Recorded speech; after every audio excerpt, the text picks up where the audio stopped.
Okay,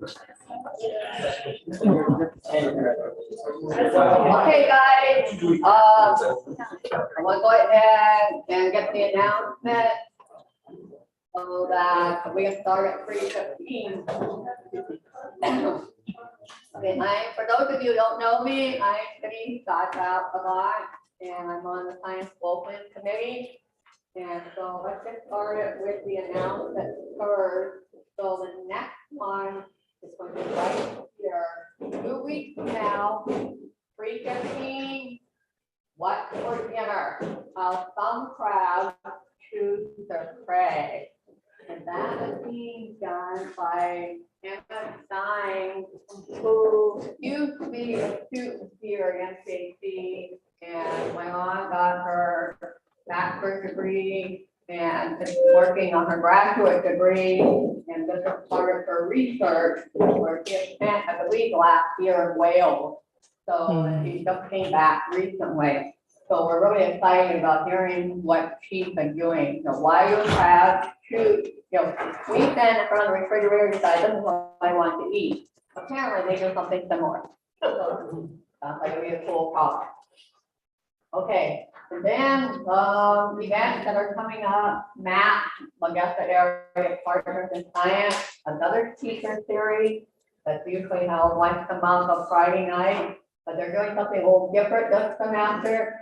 They're doing 2 talks. Traditionally, they've always had a 7:30 talk. This semester, all the talks, they're doing 4 p.m. and 7:30 p.m. And they're always in the science. I'm sorry, not tonight, always here, hall next door, room 132. And the next talk is going to be looking at dark matter with James Webb Space Telescope, which is the telescope we've been getting amazing photographs of, done by Professor Anna Nuremberg. And in addition to that, the Museum, Great Valley Museum and MAP have a partnership this semester, and they're doing events in connection with that, whatever talk is going on. And so they have a planetarium, so they're doing 2 shows on dark matter, which is of course is what Professor Nuremberg is going to be talking about. And those shows will be before and after these 2 talks. So 4 p.m. talk, afterwards they can go to 5:15 show, or if you're going to the 7:30 talk, you can go to the 6:15 show. These shows are not free. So they're $5 a person. And the planetarium is in this building, the first floor by the museum. In addition to that, for those of you that are grandparents, we have a Halloween, the museum will have a Halloween fun night on Saturday, October 29th. This talk is on Friday, October 28th. So the following day, Saturday, October 29th, from 10 to 2. The museum will be free if you're wearing a Halloween costume. And there will be 2 planetarium shows that day. Again, not free for that part of it, $5 a person, and the show is going to be Halloween later. You want to add something, Arnold? Arnold, for that, the museum director. I just want to say it's $1 for students for the planetarium.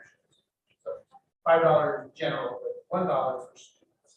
Okay, okay, thanks, Arnold. Okay, so now I get the honor. For any teachers who are here, I got your flash QR code.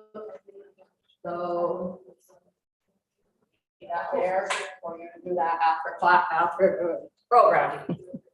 Okay, I have to stand next to Heidi so that we can start the recording.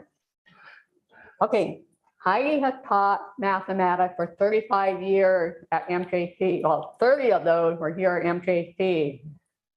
Due to sabbatical study 6 years ago, she fell in love with the history of mathematics, and she uses that to try to make math more interesting and engaging for her students.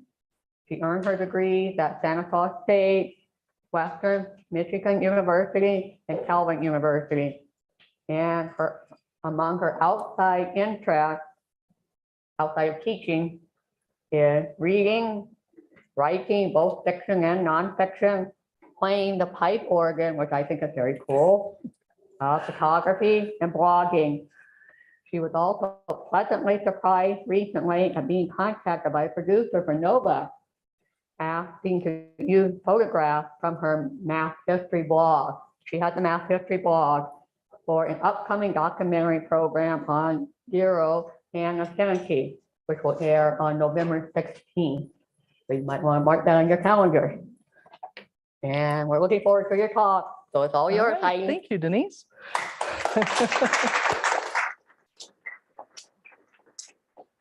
Glad to see all of you here. I'm excited to be sharing with you about John Napier.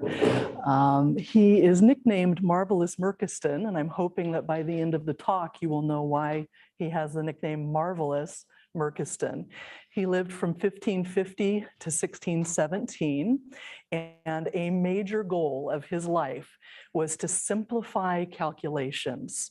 And we're going to be looking at two of his calculating devices, and he wrote about these in a book called Rhabdology. So just in the introduction to this book, he wrote, "To perform calculations is a difficult and lengthy process, the tedium of which deters many from the study of mathematics. I have tried with such strength and talent as I possess to expedite the process." And I think a lot of us probably feel that that's a quite honorable goal, to expedite the process of calculation and to remove the tedium from it. So a significant motivation for him in doing this was the astronomical work that was going on at the time in which he lived. And this was a very rich, particularly rich period in history for astronomy. So Copernicus lived just a bit before him. And then we have Tycho Brahe, Galileo, and Kepler, who were pretty much contemporaries of John Napier. About 200 years after this, mathematician Simon de Laplace said that by taking calculations that would take months and reducing them to a few days, Napier had doubled the life of the astronomer. So what Napier is best known for is developing logarithms. And that was the thing that really moved calculation forward for astronomers. That's not what we're going to be working with today. We're going to be working with two calculating devices, one known as Napier's bones and the other known as the chessboard abacus. But before we get to the math, I'd like to share with you a bit about his life. I'll try to weave it back and forth, a little bit about his life, a little bit of math, back to his life, and so on, back and forth. So he was born in Murchiston Castle. He's the only mathematician I'm aware of that was born in a castle. This could actually more properly be called a defensive tower house. It was built in the early to mid 1400s. And I said defensive tower house, you know, not too many windows. Notice how narrow the window is, made out of stone, et cetera. That window from the inside, you've got a wider opening there, and then it narrows down so that, you know, you can shoot out more easily than somebody can shoot in. So when I went inside of this castle, I was expecting it to be pretty dark and gloomy, right? So I was surprised when I walked in and saw this plaster ceiling, and this does date back to the early 17th century. Napier himself may have had this put in. It dates to approximately 1613. But getting back to the tower house, where's the front door? How are you going to get in, right? They would have had a wooden staircase, or it's possible that there was a wall in front and then a drawbridge that came down. Things have changed a lot in 450 years or so. But yeah, so you hear that the army is coming, you dismantle the staircase and you're inside, and it's very hard for people to get at you. So that's the front. Looking at the back, again, this is an L-shaped tower house, which was pretty common. But also notice that we've got modern building that is part of this. And that's one of the things that I love about Scotland and particularly about Edinburgh is they do such a good job of incorporating the old and the new. They keep the old, they don't get rid of it, and they incorporate it with the new. This castle is actually the centerpiece of Edinburgh Napier University. Can you imagine going to school where a castle is the centerpiece of your university? So a little bit about Napier. I want to point out a feature of the castle. There's a little round tower on the roof. And Napier does have a reputation as having been a sorcerer, and we'll pick up that theme throughout the talk also. But over the years, once in a while, a rumor goes around that, oh, that was Napier's sorcery tower, and that's where he carried out his dark arts and held conversations with Old Nick, in other words, the devil. We'll get a little closer look here, right up at the corner, and then another look at that. I hate to destroy the romanticism of that, but actually, if you go up a spiral staircase, what's up there is just a landing. It's just rooftop access. It's not actually an alchemical laboratory or anything. So that said, I think it's time now that we've heard a little bit about Napier to get into the mathematics a little bit. What you're seeing here is about 300 years old.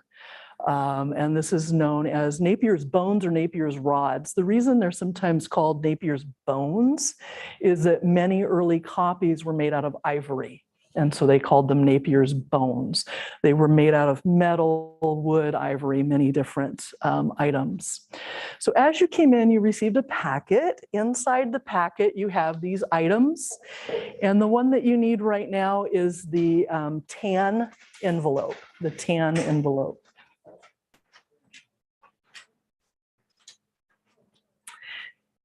And go ahead and dump out the items, but you might want to do it a little bit carefully because the number strips that are in there, I've actually placed them in there in order from lowest to highest, and it'll just help you to be able to separate that out and use those. So actually, I'm going to go back a slide. Another thing that you'll want to have is a handout, and it's this one here. You'll actually want to be looking at the front page of this. Let me see if I have a copy up front. I don't think I do. Yes, I do. Yes, I do. Okay, so it's the copy where on the back you've got some pictures down at the bottom. You want to be on the front side. So we're going to use Napier's bones to do some multiplication. And if we get time, we'll do some square roots. So I need to give you a little bit of introduction yet before we actually start working with these. So these strips that you have, they've actually just been cut out of a multiplication table. It's just a multiplication table like you might have had taped onto your desk in school when you were in 3rd grade or something. So these have been cut into strips. Oh, and as to the multiplication table, you know, the way that works, because maybe it's been a long time since you used a multiplication table, right? 2 times 8 is 16. And notice that the 16 has been split into 2 pieces. You've got this diagonal line going down the center, and that splits it into the tens place and the ones place. So then again, the table has been cut up.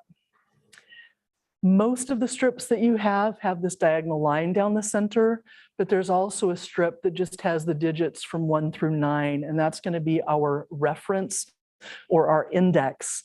And so we're going to want to have that available to us. That's going to be kind of our reference point. One other thing, 2 other things. These rods, or I suppose we could call them plates because they're a little wider, those are used for finding the square root and for finding the cube root. And if we get time, we'll work with that as well.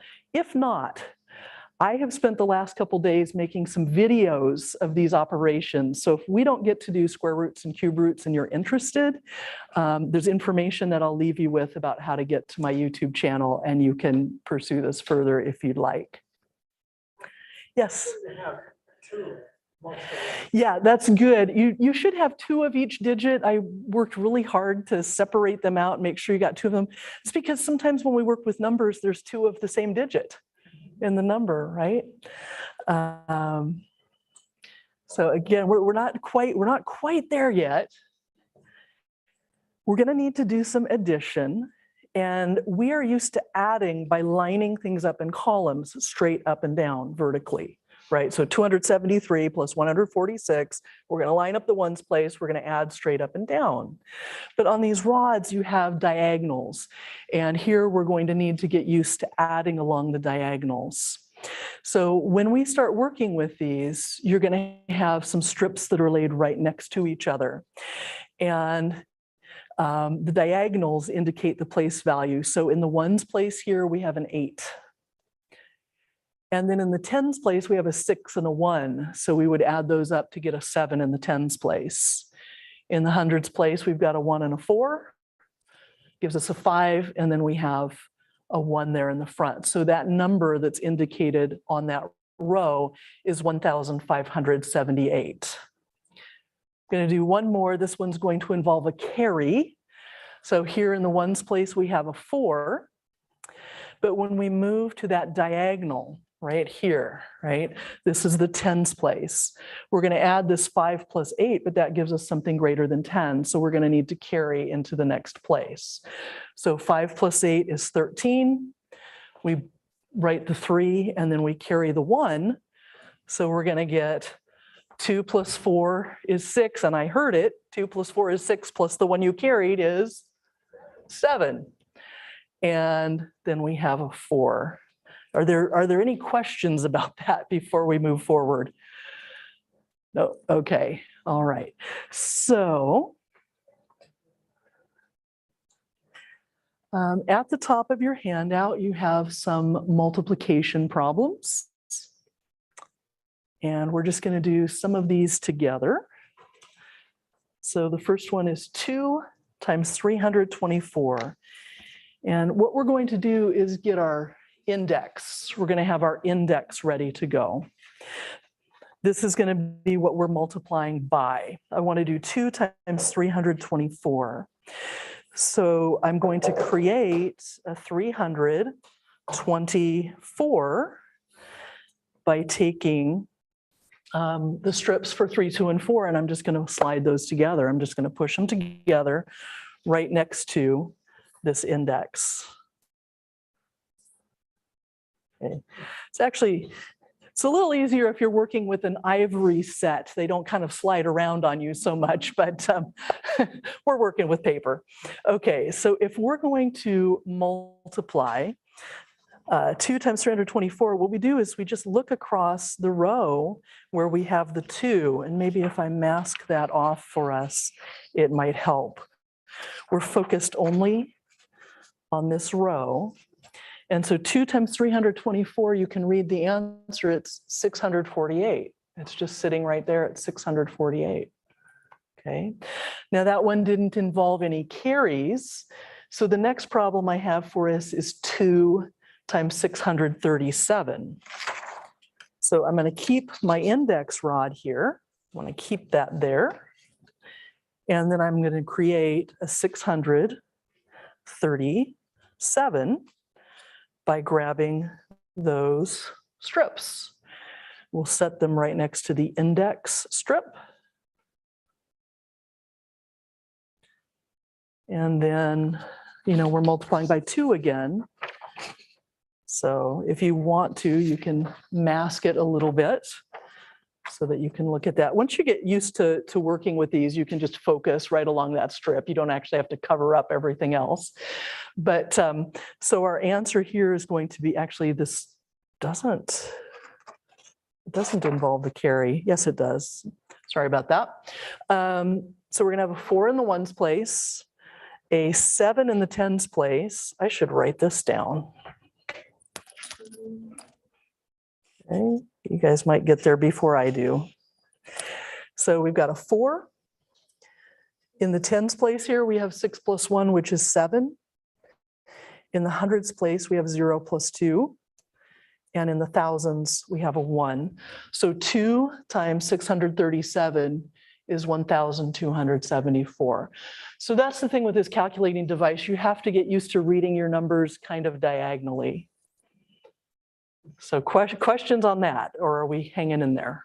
Doing okay? Okay. So the next problem, instead of multiplying by a 1-digit number, I have you multiplying by a 2-digit number. And do feel free to interrupt me and ask a question if you would like to do so, if you need to do so. So we keep our reference rod, and we're going to multiply 12 by 46. Now I can do that in one of two ways.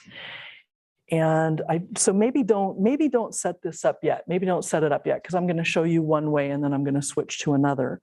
We know that when you multiply, you could do 12 times 46, or you could do 46 times 12, right? Like 2 times 3 is the same as 3 times 2. It doesn't matter what order you do your multiplication in. So I could set up rods for 46, and then I would multiply by the 1 row and the 2 row, and I'll show that in just a moment. But I'm actually going to switch this and multiply. I'm going to create a 12 and multiply that by 4 and 6. Okay.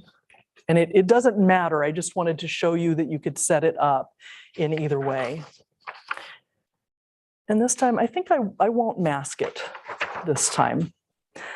So we're going to multiply 12 times 46. I've got the 12 up here, so I need to multiply by 4. And I see that in this row where the 4 is, I've got 8 in the ones place and 4 in the tens place. I've got a 48. And then I'm going to multiply also by the 6. So down here, we've got a little carry going on. I have a 2 in the ones place and a 7. And it is the case that 6 times 12 is 72.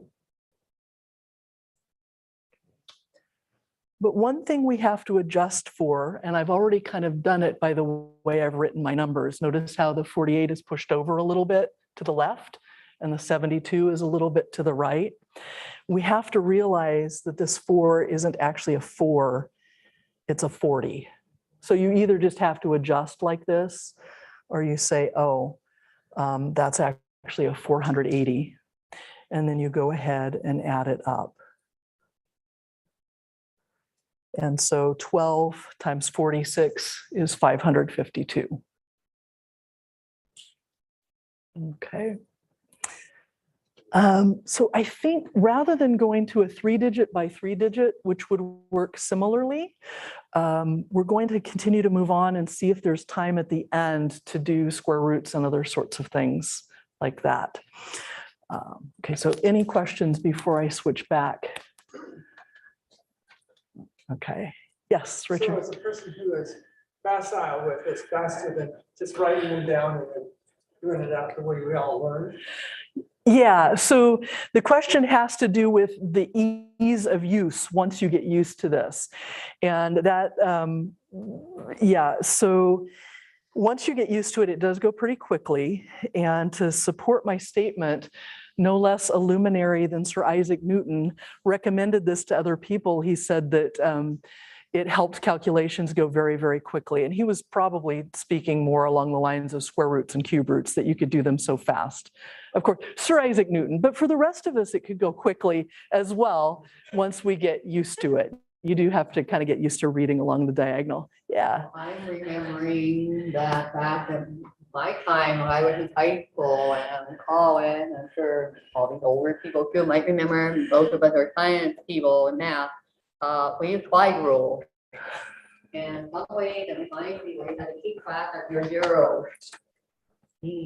Slide rules, yeah. And Napier's invention that I mentioned earlier of logarithms led directly to slide rules. I was wondering if there was a Yeah, connection. there absolutely is. Yeah, not so much between this, but with his work with logarithms. Yeah, absolutely. Okay. All right.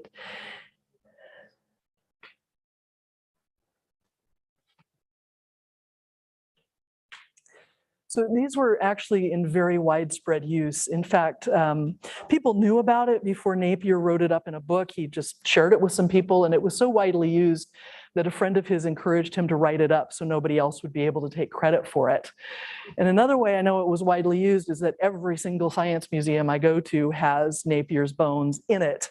So this is in Edinburgh, the National Museum of Scotland. And these are hundreds of years old, these two samples. This is up further north in Scotland in St. Andrews. This is in England, in Oxford. This is in Paris. And so to have that many of these still in existence, I would imagine they must have been in pretty widespread use. So, and I don't think they would have been so widely used if they weren't actually, of benefit. So getting back to Napier's life a little bit, let's talk about his education. At the time when Napier lived, education in Scotland was not in a very good state. Actually, I'm jumping ahead with my story a little bit. When he was young, he was probably educated at home. But then when it was time for him to go away and get a higher level education, that was an interesting choice to need to make.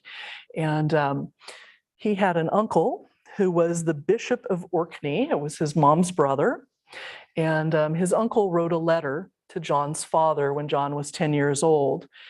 And so very hard to read, but Bishop of Orkney, and that was John's uncle. And what he wrote, and I've left it in the original language, I'm going to read it, but just so you can get a sense of the time, right? Just so you can get a sense. I pray you, sir, to send your son John to the schools either to France or Flanders, for he can learn no good at home, nor get no profit in this most perilous world, that he may be saved in it, that he may do friends after, honor and profit, as I doubt not, but he will. So the language is rather different. It's English, but it's rather different. And if you look closely at the script, this portion up here is where it says, your son, John. However, Uncle Adam notwithstanding, Napier was originally sent to St. Andrews in Scotland. Any of you that are fans of the British royal family, you might know that this is where Prince William and Kate Middleton met. They went to school here as well. This is St. Salvator's College in St. Andrews. And we're looking across the quad at the chapel. And here's the chapel from the other side. And, I'm sure there have been renovations over time, but if Napier were around today, I'm sure that he would still recognize this building. This absolutely goes back to his time and before. Now, when he was there, he was very influenced religiously. This is the 1500s. This is the time of Reformation, very, very important conversations going on. A good friend of his was Roman Catholic, but a teacher was a Protestant who had been down in Geneva with John Calvin and John Knox. So it's very rich conversations going on, as you can imagine. So he did not graduate from St. Andrews after a few months. He actually did end up going to the continent. We are not sure where he studied. There are no records of him graduating from a university there. But something that was common at the time was for students to go to a variety of different universities and learn from different teachers. And he may have done that. In fact, he very likely did that. So his uncle had suggested Flanders or France. It's quite likely that he may have gone to Geneva, where John Calvin was centered and where John Knox had been. This is Theodore Beza, who took over in Geneva after Calvin passed away. One of the reasons that John would have gone to the continent instead of staying in Scotland is because in Scotland at the time, it was heresy to teach Greek, because they didn't want people translating the Bible on their own, right? But by going to the continent, he could interact with people who were able to teach him Greek. And when he came back home, he was very learned in Greek Latin, mathematics, and other subjects. He was so learned in Greek that he actually made corrections to Jerome's Vulgate edition of the Bible. So anyway, it's also possible that he may have studied in northern Italy at Bologna or Padua. So in 1571, he returned home. He came home to a country at war, and this was the Marian Civil War. Mary, Queen of Scots, had been forced to abdicate, and her infant son was being raised as a Protestant, and so we have the King's men and the Queen's men. Merchiston Castle is on the road to Edinburgh Castle, and so his home was absolutely surrounded by armies when he came home. This is a picture from the top of one of the buildings at the university there, right by the castle. I was curious if Napier would have been able to see Edinburgh Castle from his home at Merchiston, and the answer is yes, he could. The body of water you see in the background is the Firth of Forth. If you look at that castle, notice that it's on a volcanic outcrop. Would have been a little bit hard to attack this thing. I'm going to zoom in a little bit and go a little bit to the right. So there's the castle again. I want to point out another building. This is St. Giles Cathedral with its famous crown spire. And that spire was put there in 1495, so 55 years before Napier was even born. So he would have been familiar with that as well. Of course, there wouldn't have been all these other buildings in here. He was way out in the country during his time, right? A little closer look at St. Giles Cathedral with its crown spire. And then a look from the opposite side at Edinburgh Castle. So this is looking from the north instead of from the south. You notice this grassy area down here. This is part of Prince's Street Gardens. Actually used to be a lake, or as they say in Scotland, a loch. It was the Norloch, north of the castle.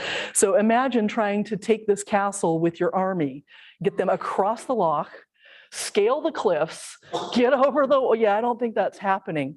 So Napier's home was on a supply road heading up into Edinburgh. And so it was more of a siege, and the two armies were battling it out in order to control that territory and that castle. So anyway, when also we often associate Napier with Edinburgh, but for much of his life, he lived out here in a far more rural area, a place known as Gartness. His family was well landed. They had property, quite a lot of property. And these are some pictures from that area. This is where he started to gain a reputation as a sorcerer. So he was an educated man, he was a scholar, and he would wear his scholarly robes, these black robes. And for other reasons that will unfold over the rest of this talk, he gained a reputation as a sorcerer.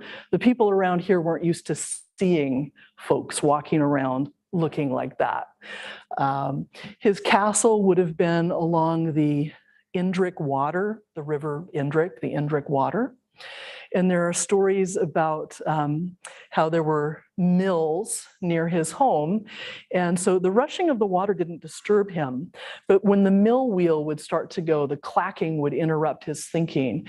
And he would sometimes go over to the miller and say, could you please, stop the mill because I'm thinking and it's interrupting me. This one actually is not in Gartness. This is Preston Mill. And if you're a fan of Outlander, that might be familiar to you. That's where Jamie had to hide from soldiers once upon a time. Okay, so I think it's time to do a little bit more mathematics. We're going to be looking at the chessboard abacus. It sounds like a game, and it is kind of like a game. So this is an image from an early edition of one of his books. You have a brighter, crisper copy inside of your packet. And you also have a little bag of pennies. So go ahead and take those out. And I hate to give and then take away, but I'm going to be giving a talk similar to this in December. If you wouldn't mind just leaving the pennies, I'd love to wash them up and reuse them. I stuffed 50 packets, so coming across 1,000 pennies anyway. And I did try to choose the brightest, shiniest ones. I also washed them. I washed them. So in this time when we've been dealing with pandemic, right, we're all wanting to be kind of careful. Okay. So leading into this activity, we're going to need to, again, get used to a certain procedure or process in order to use this board. And you'll notice that along the board, there are numbers doubled across the bottom and along the side. We might recognize that as binary or as base 2. Napier wouldn't have thought about it that way. He called this location arithmetic. And so if we want to work with the number 10, we're going to need to represent that by saying 8 plus 2. This is 8 plus 2, okay? If we want to represent the number 21, then we're going to need a group of 16, a group of 4, and a group of 1, right? 16 plus 4 is 20, plus 1 is 21. So the next one, think about that a second. You know, as the numbers get higher, it gets a little bit harder. But how are we going to represent a 49? 32, 16, and 1. Woo, that was quick. Yes, indeed we are. 32, 16, and 1. If you add up those numbers, you get a 49. So the thing with Napier is it's not like this was a handheld calculator and you could just push buttons and it spit out the answer. There was some work that you needed to do. But what it did is it took the taking of square roots and multiplication and long division, and it turned it into just adding or just subtracting. So it took those harder, higher level operations of taking roots, multiplication, division, and turned it into just adding and subtracting. So on your handout, if you flip over to the back side of what we were working with earlier, you'll see some other problems. And I say here at the top of the page, problems for use with Napier's chessboard abacus. So we're going to work through a few of those, talk a bit more about his life, and then see if we still have time to do a little bit more with the mathematics. I had mentioned that I do have videos up. I created a new web YouTube page, and I've put up about 12 videos over the past few days, and it covers all of the operations, all of them. So if you want to go further with this than we get here today, you will be able to do that. You have to supply your own pennies, but you'll be able to do that. Okay, so we are going to, no, we're good, we're good. All right, so chessboard abacus. And the first problem that we have is 2 times 4. And what we do is we represent the 2 on one side and the 4 on the other. And in order to play this game of multiplication, we're going to place a penny where the row and column intersect.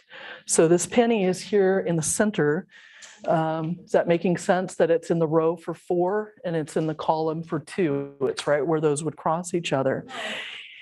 In order to get the answer, you slide diagonally down to the left.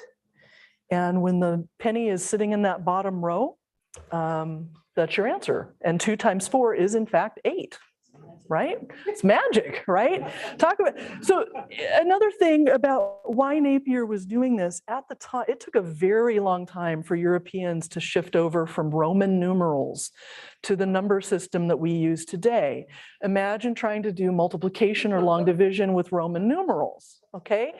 But also as this transition was taking place, people wouldn't be taught, they wouldn't necessarily learn multiplication tables. You would have learned, if you were studying, you would learn for sure adding and subtracting.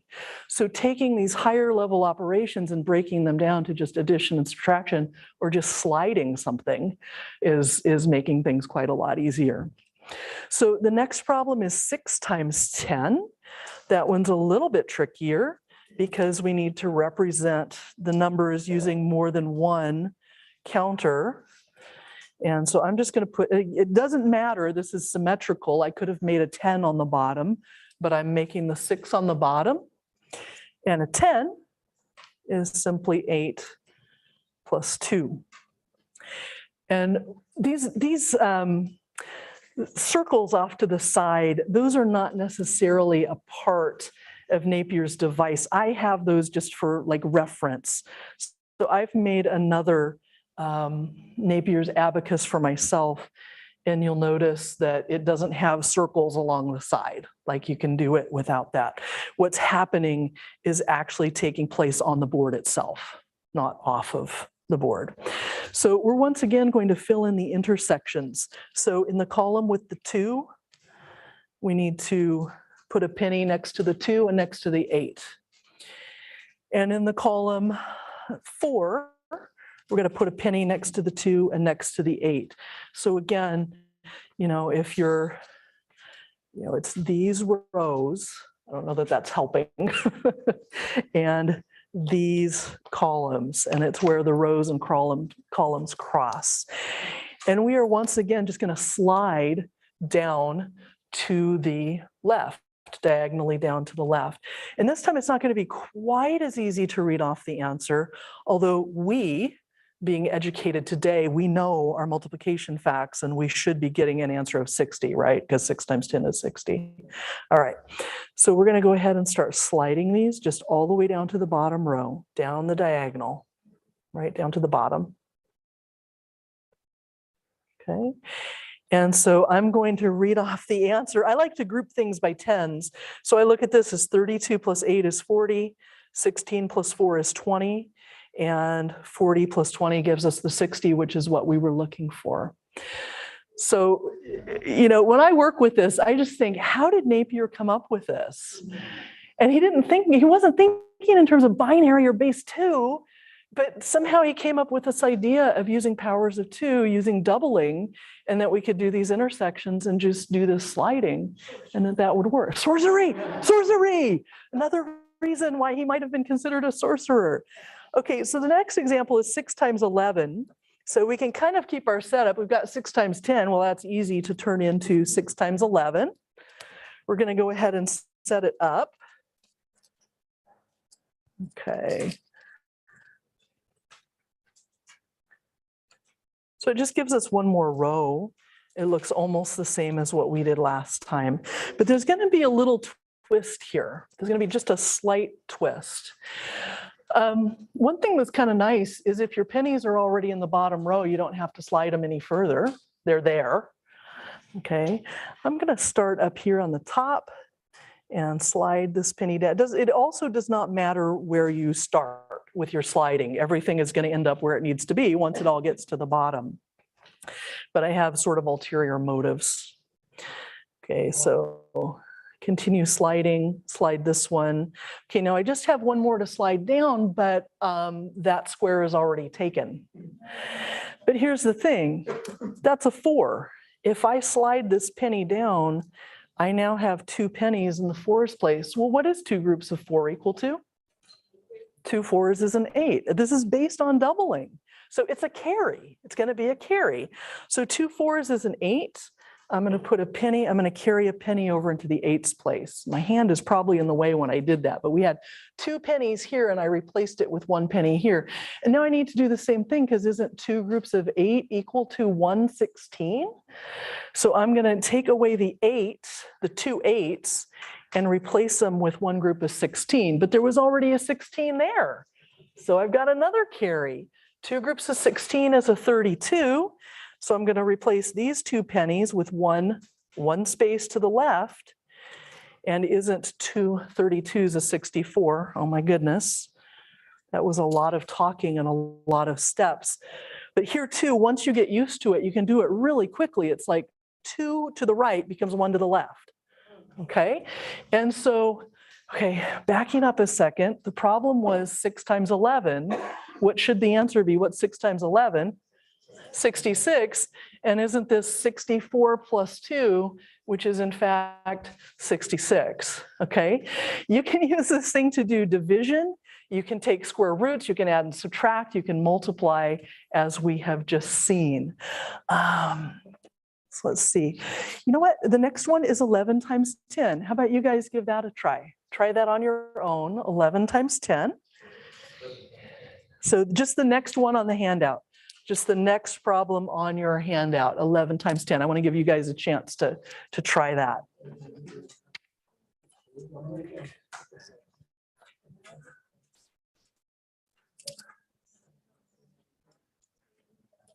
So, and I do have it set up. If you want to look up here, I do have an 11 times 10 set up. So I have 10 along the bottom and 11 along the side. I did it all. That's okay, commutative property, right? It doesn't matter what order you do it in. You could flip-flop the side with the bottom. What happens if you're above the diagonal?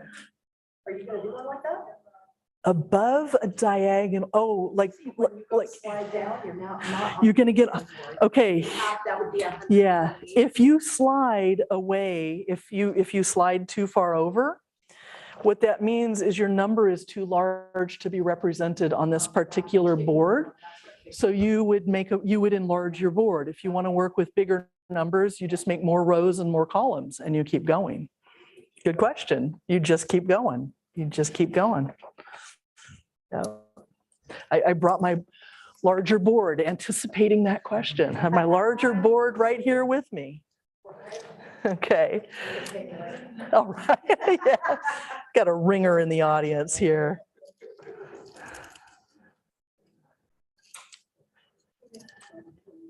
Okay.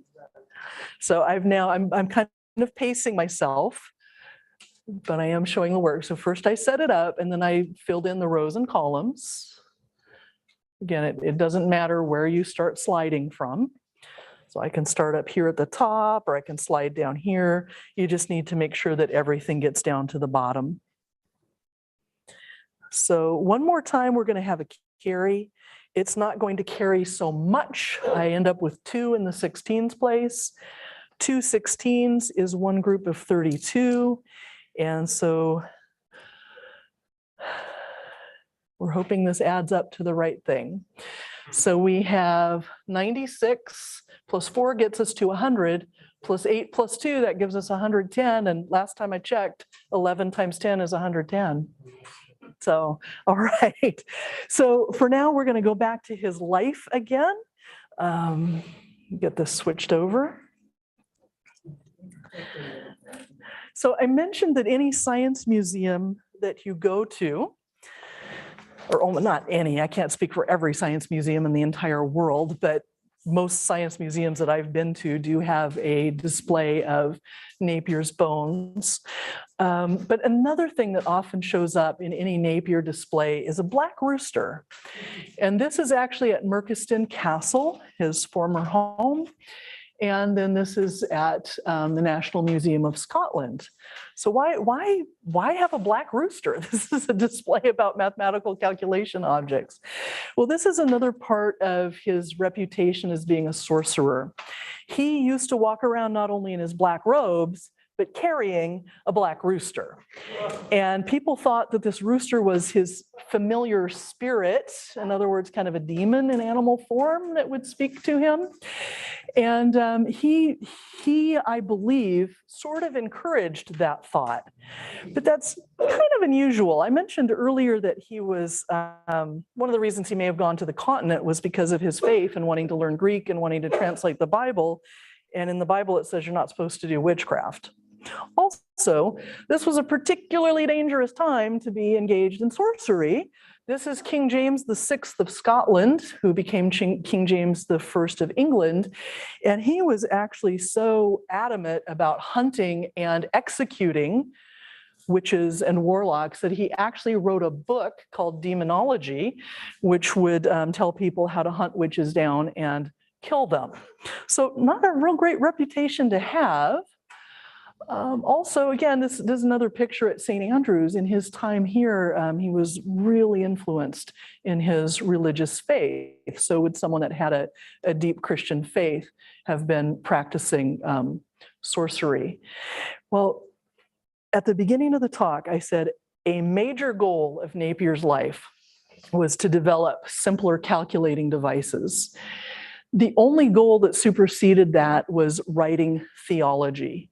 And he was particularly interested in the book of Revelation at this time, the world was being torn apart with religious wars. Also, it's not so long before he was born that Europeans sailed to America, and all of a sudden there were two worlds instead of one world. It seemed like the end of the world was coming. And so he wrote a plain discovery of the whole revelation of St. John. He was very interested in the book of Revelation and thinking about the end times. And just to put this into context quickly, I don't like to put so much text on the screen, but 1517, Protestant Reformation begins. 1560, it begins in Scotland. 1588, we have the Spanish Armada. So religion wasn't just a matter of personal piety, but rather nations going against each other, Spain being a Catholic nation, England and Scotland being Protestant. Then we have something called the Affair of the Scottish Blanks, which is something that may have been part of another Spanish Armada coming.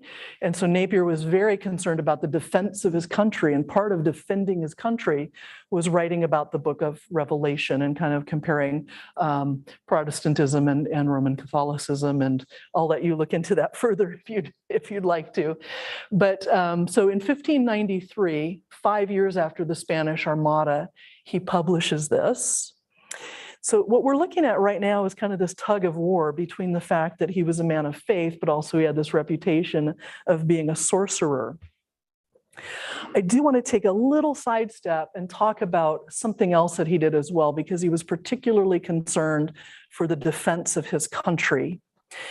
And what he did is he wrote a document on secret inventions. He was also an inventor. He invented things agriculturally as well for fertilizing the land, and something like the Archimedean screw to move water from a lower place to a higher place. He was an inventor as well as all these other things. And he invented weapons of war for the defense of his country. And this is similar to things such as what Archimedes did and what Leonardo da Vinci did. So inventions of huge mirrors to burn enemy ships, and a design for a tank and a design for a submarine. And this document, written in his own hand, still exists.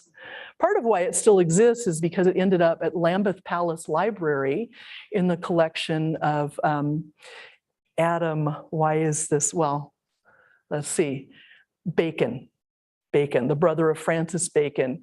He was a spy for Elizabeth. All of a sudden I'm gapping out. I feel like I'm not saying the right name.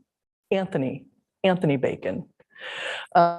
Anyway, most of Napier's papers actually burned, but this still exists, and it's written in his own hand.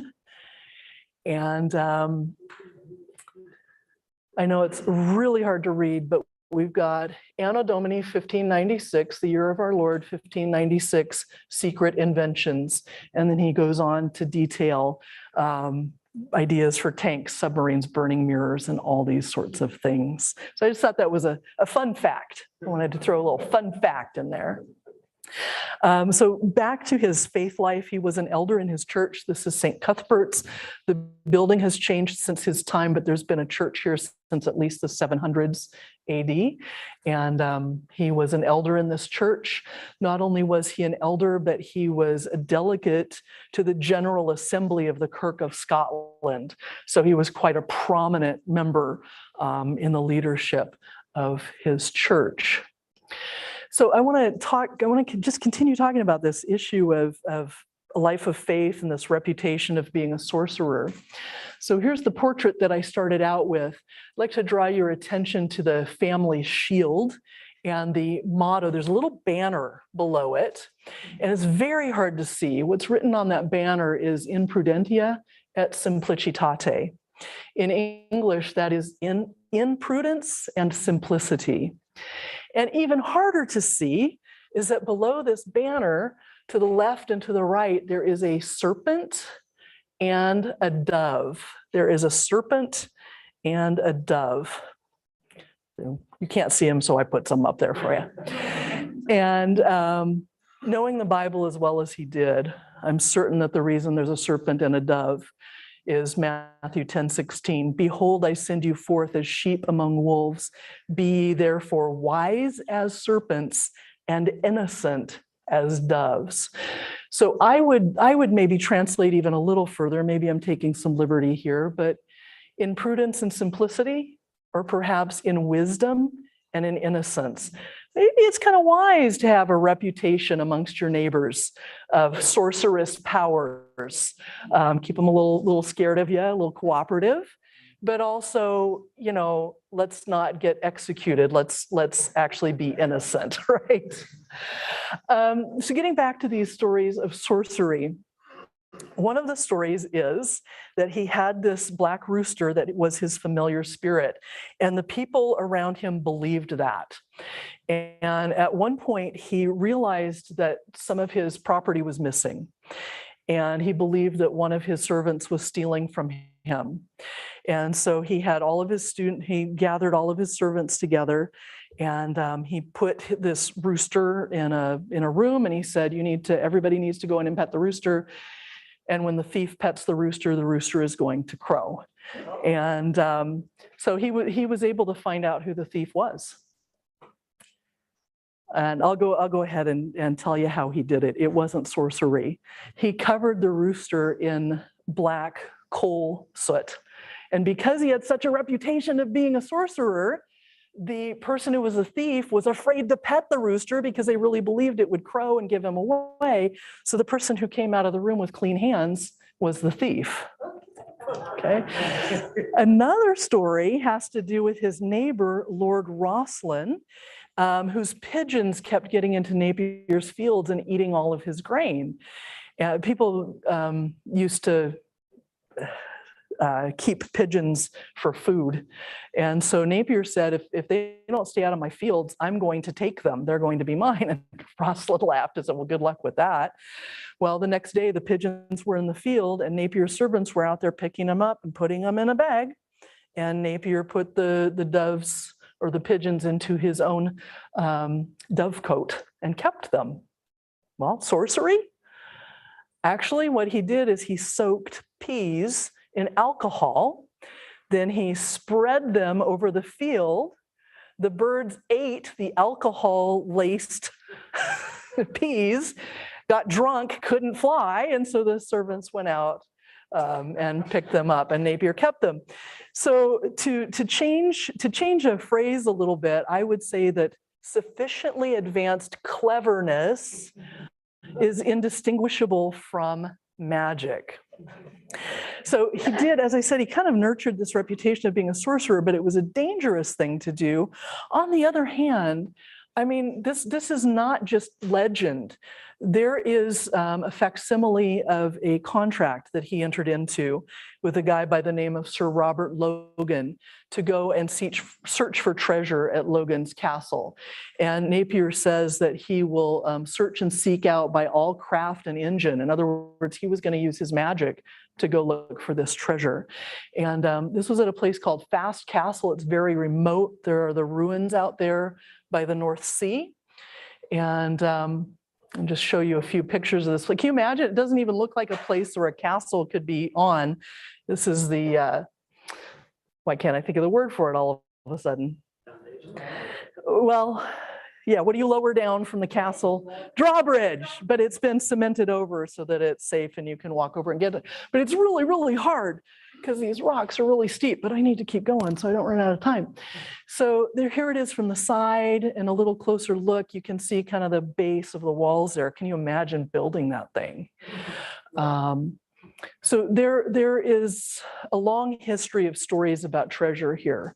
Templar treasure, treasure from smugglers. And you can see after you get across the drawbridge and up top, you can see that there is actually space up there to have had a castle. If we look along the coastline, you can see caves. There was a lot of smuggling activity here, and this castle was actually used for wrecking ships. They would put out false lights to make ships think it was a harbor. The ships would come and get wrecked, and the treasure would be taken at various times over the castle's history. So people do still come out and engage in treasure hunts here. There's a particularly large cave that's at the base of the castle and may at one time have been connected to the top of the castle. And there it is looking down. And if you can see this little seagull here, it kind of gives you an idea of how large that cave actually is. So there are a lot of mysteries to this, and I see that I'm getting low on time, so I can't really unfold those very much. But first of all, why would Napier enter into such a contract and in his own hand put in writing that he was going to use magic to look for treasure? But also, why did he live for more than 20 years after this took place? Why did he not destroy it? Why does it still exist? And what was the treasure? What is the treasure? Is there still treasure there? There's all sorts of mysteries here. So I see that we only have a couple minutes left. So instead of doing more about math, this is the chessboard abacus, which if you check out my YouTube page, Heidi Meyer Math, you may also need to put in what it is that you're looking for, because I have another YouTube page and it might take you to the wrong one. But it looks like this. If you see this picture of me and that name, you're in the right place. And I do want to give some shout outs. I appreciate Dr. Kenneth Faulconer and Dr. Isabel Faulconer of St. Andrews University sharing their photos from Gartness with me.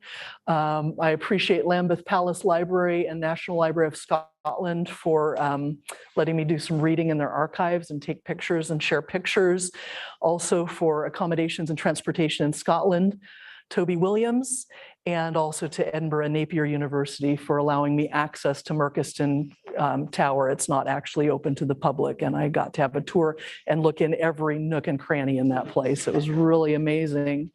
And so thank you for joining me today for John Napier, Marvelous Merchiston in Prudentia et Simplicitate.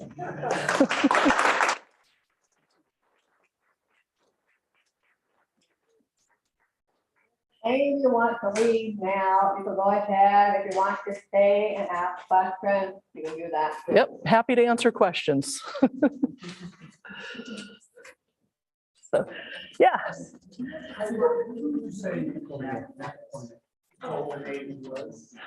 Oh, a mathematical, you know what? That's such a fun question, and I'm really tempted to answer. I don't think we've been there yet. Either that, or I'd say we've had multiple golden ages. The Babylonians did amazing stuff with mathematics. The ancient Greeks really in the ascendant with mathematics. During this time, algebra was just coming into its own. We have the Islamic work in mathematics. So I think there have been various different golden ages in various different places. So I hope that's not kind of a wiggly answer, but math is something that human beings, it's a human endeavor. Like it wasn't all created at one time, it keeps growing. And I often say, I think we're still swimming in the shallow end. I think there's so much more that we haven't even gotten to yet. So yeah, love it. Anything else? I wondered about the pictures, taking pictures. Sometimes people, museums and things are